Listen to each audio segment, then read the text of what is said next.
Print এক কুকুরের করুণা। একটি ছোট গ্রামে এক পাগল মানুষ থাকত। তার নাম ছিল হরিদাস। লোকেরা তাকে পাগল বলে ডেকেও কেউ তার কাছে যেত না, কেউ কথা বলত না। সে সারাদিন রাস্তায় ঘুরে বেড়াত, কখনো হাসত, কখনো গাইত, কখনো আবার কান্না করত। তার জীবনে কেউ ছিল না, না পরিবার, না বন্ধু-বান্ধব। একদিন বিকেলে গ্রামের এক মোড়ে হরিদাস বসেছিল। ঠিক তখনই এক ক্ষুধার্ত কুকুর তার সামনে এসে দাঁড়াল।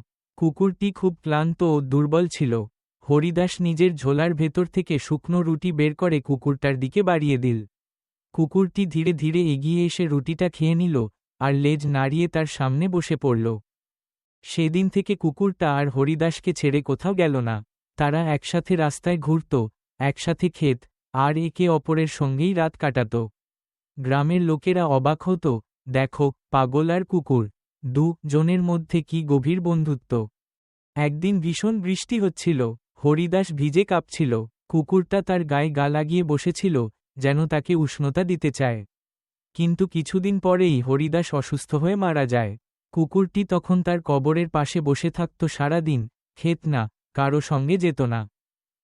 সময় গড়িয়ে গেল। বহু বছর পরে গ্রামের এক ভদ্রলোক, যিনি একসময় শহরে চলে গিয়েছিলেন, ফিরে এলেন। তিনি দেখলেন, কবরের পাশে এক বৃদ্ধ কুকুর শুয়ে আছে, দুর্বল, প্রায় নিঃশ্বাস নিতে পারছে না।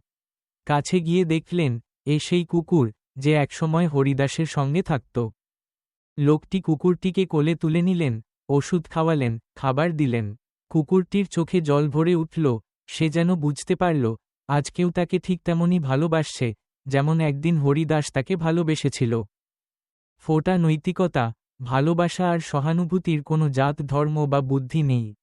এক পাগল ও এক কুকুরও প্রমাণ করতে পারে, হৃদয় থাকলেই মানুষ হওয়া যায়।